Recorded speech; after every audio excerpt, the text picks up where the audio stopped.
បាទសូមអនុញ្ញាតគោរពជំរាបសួរពុកម៉ែបងប្អូនជួបជាមួយនឹងខ្ញុំជាថ្មីទៀតហើយនៅនេតិកាត់សបិនហើយនៅក្នុងវីដេអូនេះផងដែរខ្ញុំនឹងលើកយកអំពីការយល់សប្តិឃើញកាក់ឬក៏សេនកអាវកសិដ្ឋាននិងកសិកម្មមកបកស្រាយជូនបងប្អូនជាទីសន្តាប់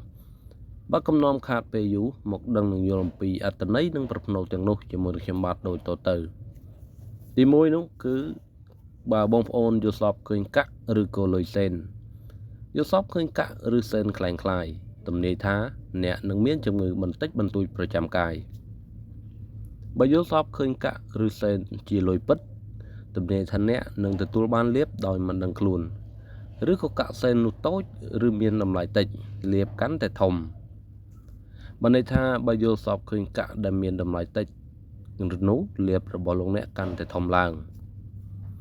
យល់សប្តិឬបានកាក់ឬសេនដែលលោកអ្នកមានអារម្មណ៍ថាមានតម្លៃខ្លាំងណាស់ហើយធ្វើឲ្យអ្នកសប្បាយចិត្តផងនោះទំនាយថាអ្នកនឹងកើតរោគស្រែងកាក់កអាវយល់សប្តិឃើញកអាវស្អាតល្អទំនាយថាគូស្នេហាអ្នកមានចិត្តស្មោះត្រង់នឹងអ្នកណាស់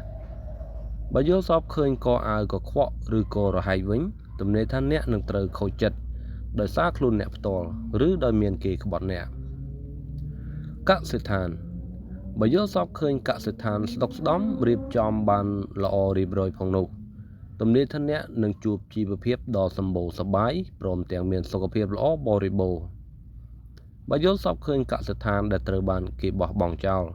ឬក៏គ្មានការថែទាំហើយក្រខ្សត់ទំនាយថាអ្នកនឹងត្រូវបង់ខាតលុយកាក់ឬទ្រព្យសម្បត្តិបន្តិចបន្តួច